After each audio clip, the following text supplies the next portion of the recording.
Assalamualaikum warahmatullahi wabarakatuh. Perkenalkan, nama saya Anastasia Biesa dengan NIM 28921501999. Di sini saya akan mempresentasikan materi untuk ulangan tengah semester mata kuliah pengantar ekonomi makro. Saya dari program studi manajemen B semester 3. Yang pertama ada soal nomor 1. Pelaku ekonomi dalam suatu perekonomiannya yang akan menggerakkan roda ekonomi suatu negara terdiri dari perusahaan, rumah tangga, dan pemerintah. Ketiganya akan saling ketergantungan dan membutuhkan. Buatlah diagram aliran melingkar dari ketiga pelaku ekonomi tersebut dan jelaskan peran masing-masing. Jadi dalam sebuah perekonomian itu pasti ada konsumen dan produsen. Orang yang menggunakan suatu barang atau jasa dan orang yang menyediakan barang atau jasa. Nah, kedua ini disebut sebagai pelaku ekonomi. Dalam ekonomi yang lebih luas, pelaku ekonomi tidak hanya sebatas konsumen dan produsen. Penjual dan pembeli juga termasuk pemerintah dan masyarakat luar negeri. Nah, jadi ketiganya ini memang saling ketergantungan antara pemerintah yang mengatur sirkulasinya dan juga rumah tangga sebagai konsumen dan juga perusahaan yang sebagai produksinya. Lanjut yang nomor 2 yaitu jelaskan pengertian disposable income dan bagaimana rumus fungsinya.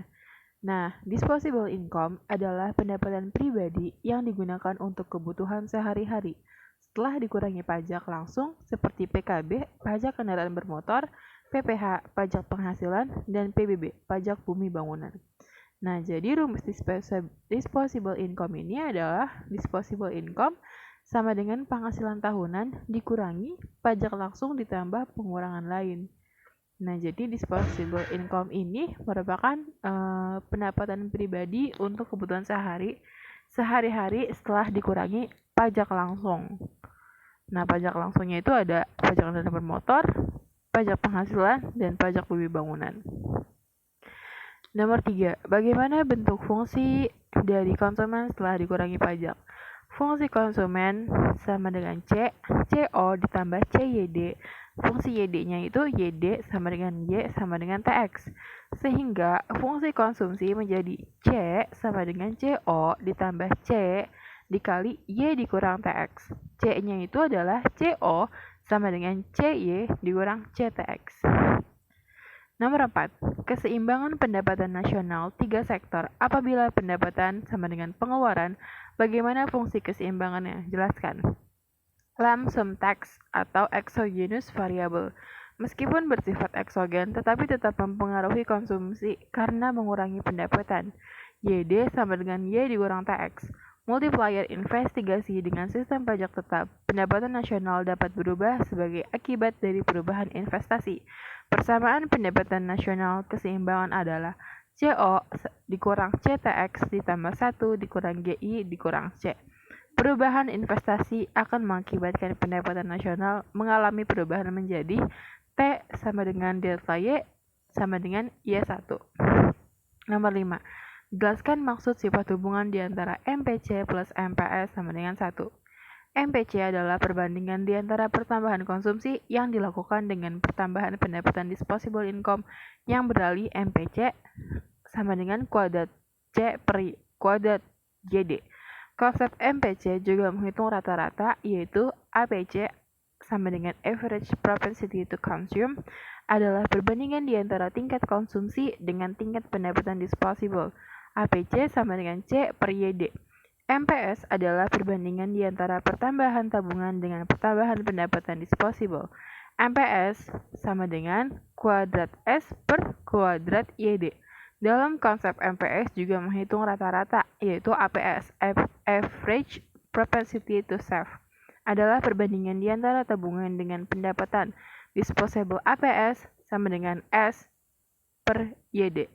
Hubungan MPC dan MPS. MPC plus MPS sama dengan 1 per APC sama dengan APS sama dengan 1. Pembuktian rumusnya YD sama dengan C tambah S sama-sama dibagi YD per 1 sama dengan APC plus APS. Kuadrat YD sama dengan kuadrat C ditambah kuadrat S sama-sama dibagi kuadrat YD per 1 sama dengan MPC plus MPS. Bagaimana perekonomian suatu negara jika PDB lebih besar daripada PNB? Perbedaan antara PDB dengan PNB. Nah, jadi PDB atau Produk Domestik Bruto adalah jumlah produk berupa barang dan jasa yang dihasilkan unit-unit produksi di dalam batas wilayah suatu negara selama 1 tahun, termasuk yang dihasilkan oleh perusahaan asing, asalkan wilayahnya masih dalam suatu negara. PDB sama dengan pendapatan WNI di dalam negeri ditambah pendapatan WNA di luar negeri. PNB atau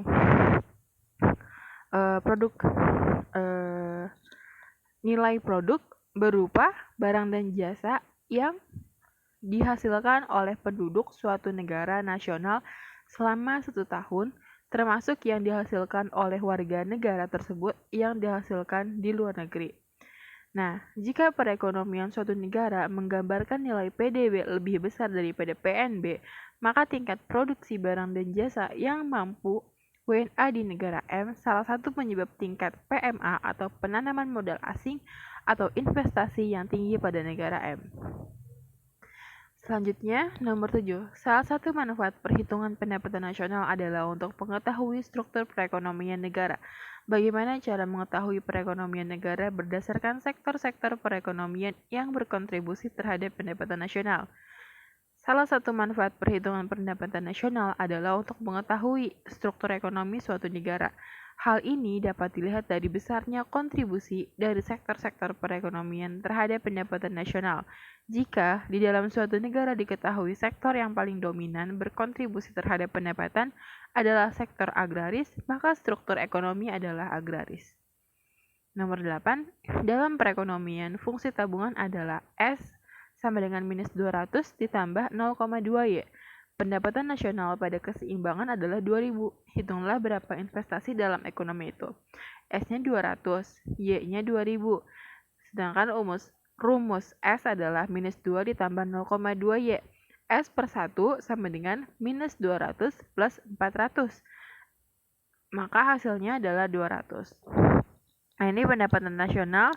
Ada konsumsi rumah tangga, ada tabungan rumah tangga, ada investasi perusahaan, juga ada pengeluaran agregat.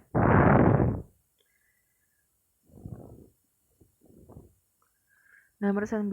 Dalam perekonomian dua sektor, fungsi konsumsi adalah C plus 10 ditambah 0,8 Y. Dan fungsi tabungan adalah S minus 10 ditambah 0,2 Y. Seterusnya dimisikan, jumlah investasi yang akan dilakukan pengusaha adalah 30 triliun. Berdasarkan pemisalan di atas, berapakah pendapatan nasional pada keseimbangan?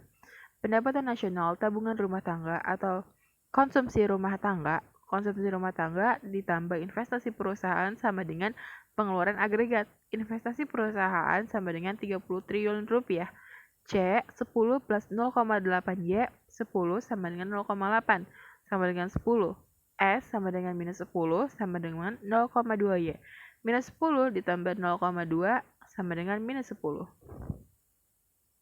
Sekian penjelasan untuk soal materi ulangan tengah semester mata kuliah ekonomi makro. Kurang lebihnya mohon maaf. Wassalamualaikum warahmatullahi wabarakatuh.